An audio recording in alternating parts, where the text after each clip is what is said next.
ಇದನ್ನ ನೀವು ಆಟೋದವ್ರು ಮಾಡೋದು, ನಿಮ್ಮಿಂದ ಬೇರೆ ಒಬ್ರಿಗೂ ಕೆಟ್ಟ ಹೆಸರು ಬರುತ್ತೆ ಸರ್. ಎಷ್ಟು ಸುಳ್ಳು ಹೇಳ್ತೀರಾ? ನಿಮ್ಗೆ ಕಪಾಳ ಕೊಟ್ಬಿಡ್ತೀನಿ ನಾನು ಸುಳ್ಳು ಹೇಳಿದ್ರೆ. ನಾನ್ ಕಣ್ಣಾರ ನೋಡ್ತಾ ಇದೀನಿ, ನೀವು ಜಿಪ್ ತೆಗ್ದಿ ದುಡ್ಡು ತೆಗಿತಾ ಇರೋದು ಏನ್ ಮಾಡ್ತಾ ಇದ್ದೀರಾ ಅಂತ ಕೇಳ್ತಾ ಇದೀನಿ.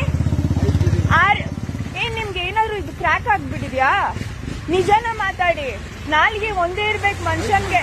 ಕಷ್ಟಪಟ್ಟು ದುಡಿತೀರಾ, 10 ರೂಪಾಯಿ 20 ರೂಪಾಯಿ ಕೇಳ್ರಿ, ಕೊಟ್ಬಿಡ್ತೀವಿ. ಅದೇನ್ರಿ ಈ ತರ ಕಳ್ತನ ಮಾಡೋದು? ನಿಮ್ಮನ್ನ ನಂಬಿ ನೀವು ಯಾವ ಪ್ಯಾಸೆಂಜರ್ ಬರ್ತಾರೋ ನಾನು ನೋಡ್ತೀನಿ. ನಿಮ್ ಪಕ್ಕ ಇದನ್ನ ಸೋಷಿಯಲ್ ಮೀಡಿಯಾದಲ್ಲಿ ನಾನು ಹಾಕ್ತಾ ಇದೀನಿ. ಇಲ್ಲಿಂದ ಹೋಗಿ ನೀವು ಫಸ್ಟ್. ನಾನ್ ನಿಮ್ಗೆ ಪೇ ಮಾಡಿದ್ದಾಯ್ತು.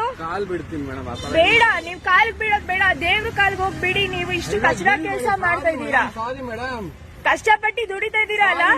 ನಾನು ಹೋಗಿ ಬರೋ ಅಷ್ಟೊಂದಿಗೆ ನನ್ ಬ್ಯಾಗ್ ಜಿಪ್ ತೆಗ್ದು 200 ರೂಪಾಯಿ ತೆಗಿತಾರೆ. Shut up! ಸುಳ್ಳು ಹೇಳ್ತಾ ಇದ್ದೀರಾ? ನಾನ್ ಬ್ಯಾಗ್ ಜಿಪ್ ಓಪನ್ ಮಾಡಿ ನೋಡ್ತಾ ಇದ್ದೀನಿ.